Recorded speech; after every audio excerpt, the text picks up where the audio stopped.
It's hard for us to imagine, knowing the Easter story as we do, just what the breathless excitement must have been of the first disciples on that first Easter morning.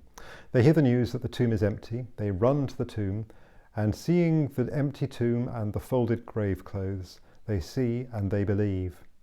They'd heard Jesus speaking about rising from the dead, but until this moment they simply hadn't understood what he was talking about.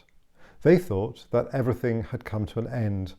They thought that everything had been utterly crushed, the one they loved, killed, buried, shut up and shut away, out of sight, out of mind, end of story. But they were wrong. The power of the resurrection changes the world.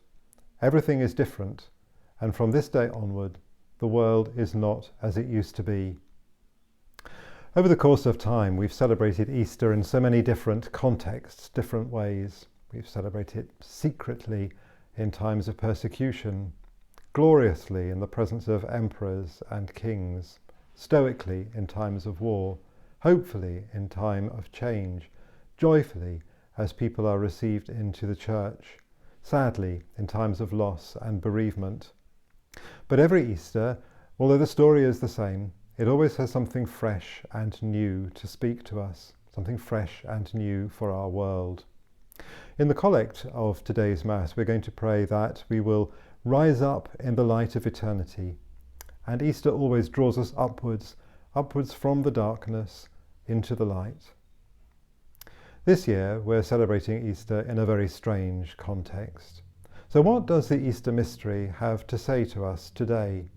What does it have to say to people who are mourning the loss of loved ones and who cannot give them a proper farewell, cannot give them a proper funeral?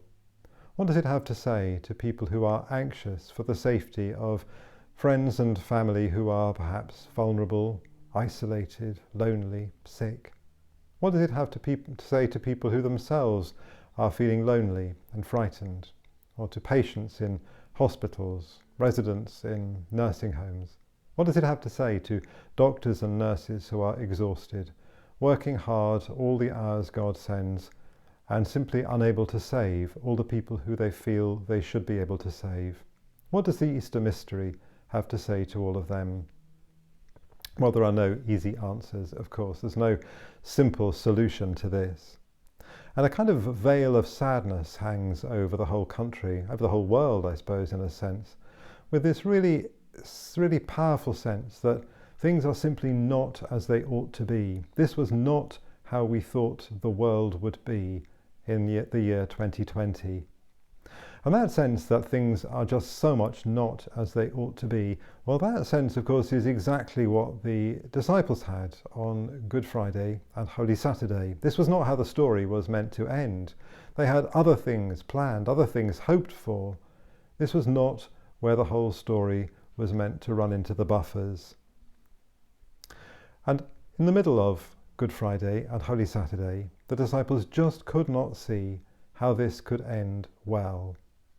And that's where the Easter story collides with our story, because in the middle of the current crisis, we also cannot see how it would end well. But just as the disciples could not see the happy ending, but all the same there was one, for us too, we cannot see the happy ending, but we can be sure there will be one. Humankind is deeply suffused with divine love, with God's ability to love beyond all telling. And as we have that love of God within us, we know that we will be able to change the world through our care and concern for one another. God can use the seeds of his love within humankind to transform the world, to change it, to enrich it, to make it better and brighter and more beautiful. The first disciples thought that the exciting, wonderful, beautiful, lovely world, full of kindness, gentleness and compassion, which they had dreamed was about to begin, was lost and gone. But they were wrong. And in the same way, all of our hopes and dreams that we think have been destroyed and dispersed and shattered, well, God has other plans. All will be well. Everything around us may change, but not the love of God. That is completely unchanging. And it brings to mind that lovely prayer that we know as the bookmark of St. Teresa of Avila. Let nothing disturb you, let nothing frighten you. All things pass. God only is changeless. Patience gains all things. Those who have God lack nothing. God alone suffices. So for all those people who are overwhelmed by a feeling that things are not as they should be, we need to be voices of affirmation. We need to be able to say to them that they can rise up in the light, that they do not need to be crushed by the sense that things are not as they should be. We need to be able to say to them, you have done the best you can, and you are doing the best you can, and there is great virtue in that. The situation is not what we would want. The circumstances are not as we would choose that they should be. But all that we can do is the best. And at the end of the day, tired, exhausted, we go to sleep and feel we have done the best that we could do, then that is enough. And we also need to have confidence and to be able to affirm for one another that this is not the end of the story. Just as the disciples could not see on Good Friday and Holy Saturday how the story would end, nor can we. But the Easter story has a good ending, and we can believe with absolute confidence in the power of God to bring good out of evil, to bring joy out of suffering. So we can be sure that the story that we are actors in at this time will also have a good ending. Out of the wreckage of Good Friday, God brings a beautiful dawn, and he will do the same with the wreckage of the world we thought we were living in just a few months ago. God has done this countless times before. We can be sure that he will do it for us once again. In today's first reading, speaking of the resurrection, St. Peter says, we are witnesses to this. Well, so are we.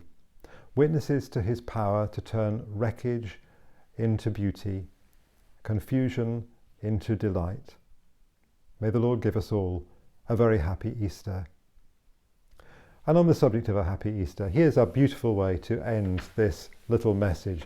This is a lovely Easter message that's been drawn for us by George, and you can either see me or you can see the message. It's quite hard to see both at the same time. But here we can see Jesus on the cross, and here we can see an angel. There's Mary, the mother of Jesus, at the foot of the cross. Here's a soldier oppressing Jesus. There's the bright sun that God is capable of bringing out of even the darkest of days. George's name. Thank you, George, and a happy Easter to you as well. And here is Happy Easter. So I hope that little picture will give you a moment of joy and delight as we prepare for the new world where God has great things planned for us. Have a wonderful, happy Easter. Keep safe and keep well.